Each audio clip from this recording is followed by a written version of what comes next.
Hello and welcome to Dad Got This, where I answer the tough questions like, can you dry age meat at home? And why do cows have hooves and not feet? That second one's easy, because they lack toes.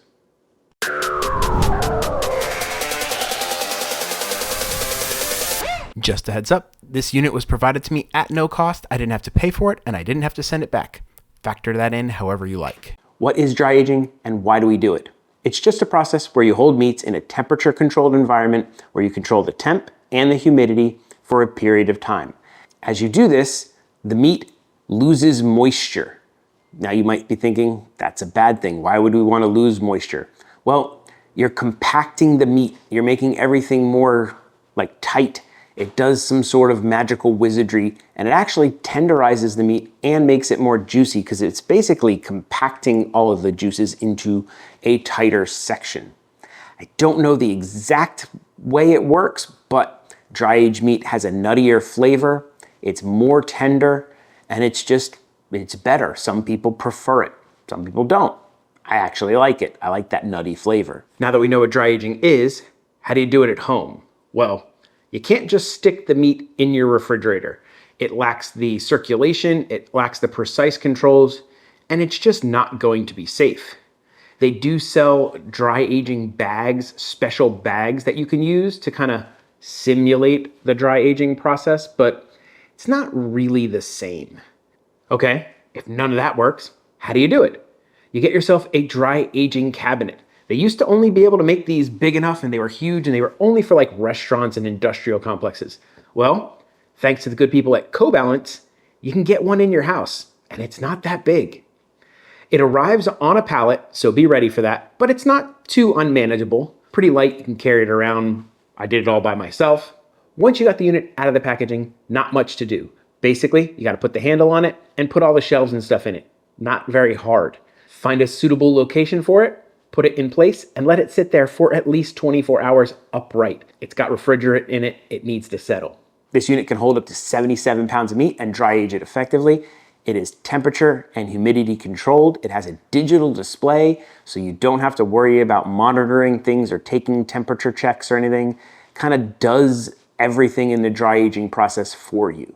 It has a built-in UV light. You use that UV light before and after every time you do an aging process, and the light comes on during the aging process to help with killing bad bacteria. You only want a certain kind of bacteria that grows on the meat, and somehow the light stops the bad one. And don't worry about getting some sort of funky meat smell. It has an odor filtration system in it with a charcoal filter that's gonna make sure that you don't get any weird smells in your house.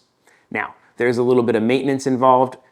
Once a year, you gotta change the UV lamp, and once a year, you gotta change the carbon filter. Not too bad. Also, there's a little drain at the back that takes care of condensation. You just have to check that periodically, make sure that you drain it and don't get any kind of overflow. Now that I have my CoBalance dry aging refrigerator in its little home, we have a couple of things we gotta do before we can dry age some meat. We gotta give the unit a good clean. Take all the shelves, all the stainless steel, anything that can come out, wash it with soap and water, dry it really well. Take the inside, a little bit of soapy water, wash it down, dry it out really well. Cleanliness is really important apparently when dry aging. You don't want to give any chances for bad bacteria to grow. We just want the good stuff to grow on the meat, not the bad stuff. Then we have to go ahead and let the unit come to temperature. They recommend 37 degrees Fahrenheit or 3 degrees Celsius, and they recommend a humidity setting of 75%. We also have to turn on the UV light inside it for 24 hours before you put anything in there. That's gonna kill anything that's bad for it or whatever and make it able to use to dry age some meat. This is a beef ribeye roast, commonly known as prime rib. It is a 3-bone ribeye. They're just ribeye steaks with the bone still on them, left connected. You want a big chunk of meat when you dry age because you're going to lose meat. That's why it costs so much money in a steakhouse, because they get less yield from the beef after they dry age it. So once we dry age this meat, we're gonna cut off the bones, and then there's gonna be something on the outside called pellicose. We're gonna have to cut all that away. So once you get all of that away, you're gonna end up with a much smaller yield of steak than you would if you just cooked this normally. But the enhanced flavor is worth it in my opinion. This guy's still a little frozen, so it's gonna go back in the fridge, and the unit needs to sit for 24 hours anyway to do its whole UV light disinfectant. See you tomorrow. The next day, I got the roast out of its packaging, dried it off nicely, stuck it on the rack, and popped it in the dry ager.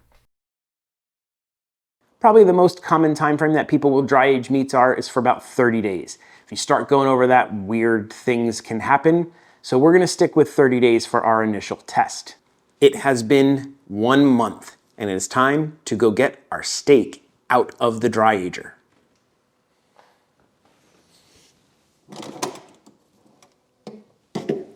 This thing is funky looking. It is hard as a rock, and I don't see any kind of like fuzzy mold or anything on it. It's just super dry looking, which is what you want. I'm interested to see what it weighs. Just about 6 pounds on the dot. This thing was 7.8, 7.9 pounds when it went in. Quite a bit of loss. Just for comparison, the left is before it went in, the right is after. The process here we need to do is to remove all of this outer stuff until we get to something that looks like nice, fresh meat. I've never done this before, so let's see how this goes. I guess I'll just start cutting. Apparently, one thing they say is you don't want to be shy when you are removing your pellicose. You want to make sure you remove everything that's not good. And apparently I have a very sharp knife. My knife is very sharp, and it is having a bit of a time. Okay, look at that. Look at the color of that meat. That is so different than when it went in. This inside is still very soft, which is good. Now I am gonna remove the bones. I'm trying to cut as absolutely close to the bone as I can. So I wanna reserve as much of this awesome meat as possible. Apologize if this is a bad angle, but I am really doing my best to preserve all the meat. Now that I kind of got it open a little bit, I'm running the knife along the inside. There are the bones. Makes it a little bit more manageable. And we'll go back. At this point, it was just to continue removing the outer part until I got everything I felt was good, solid, clean, soft meat. Took a little bit, but not too bad. And that's what's left. The bones weigh 1 pound, 10 ounces, with 2 pounds, 10 ounces of steak. A few observations right off the jump. Very nice, very tender, very dark red color. No discernible smell. One thing they say that you will know you've done it wrong if it smells pungent and terrible when you take it out of the dry ager. This had absolutely no odor to it at all. This is a lot of loss. We went from almost 8 pounds down to like 2.5 pounds. Now, a little over a pound of that is bone. So we went from 6.7 to 2.5, 6.5 to 2.5, 4 pounds of loss. It's a lot of loss. Better be a very good steak. This is why dry aged meat costs so much money. So I can do a comparison. I bought myself a bone-in exact same cut of this beef, but not dry aged. I say not dry aged, but both of these were dry aged for like 17 days in the factory, but that's completely different. That's like on the whole cow. It doesn't really do this. Very similar in color. I'm gonna cut the bone off of this to be fair, so that when I cook them, they're pretty much equal.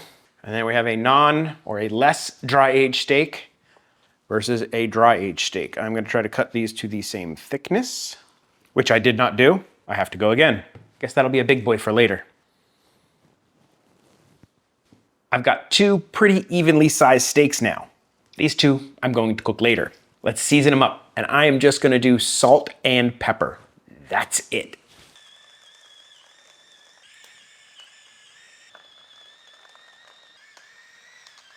These are gonna go sit in the fridge for an hour or 2. I've decided to add a third steak to the mix, a regular grocery store ribeye. It was still $21.99 a pound at my local grocery store.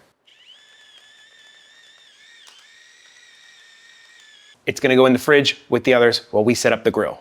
While those guys are chilling in the fridge, I have a CoBalance wine chiller. Not knowing a lot about wine, I went to my local wine store and I asked them what is a good wine that would go well with steak and be served chilled. And they said a Cabernet Sauvignon. And so that's what I have here. We're gonna put it here, turn this guy on, and we are gonna chill it to 50 degrees Fahrenheit or Celsius. They say this is a good temperature for wine. I guess when they say to serve wine at room temperature, that is not Florida room temperature, that is French room temperature, which is definitely different than Florida. So we're gonna let this guy chill so it'll be ready when our steaks are. For a steak like this, only one option. Grill it over charcoal.